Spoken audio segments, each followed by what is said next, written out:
if you're Arenado and you're frustrated by where you're at and you don't want to be here right now, the obvious next step is to expand that list.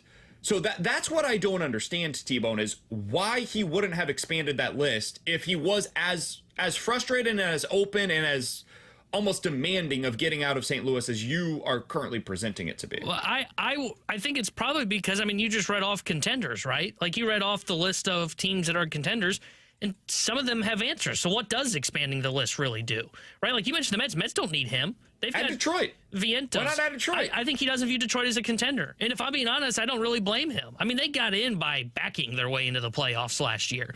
You know, now maybe you could have the argument of, well, if you're Arenado, can't you convince yourself as I'm the piece that gets them there? Like, I could totally see how maybe Arenado could view himself that way.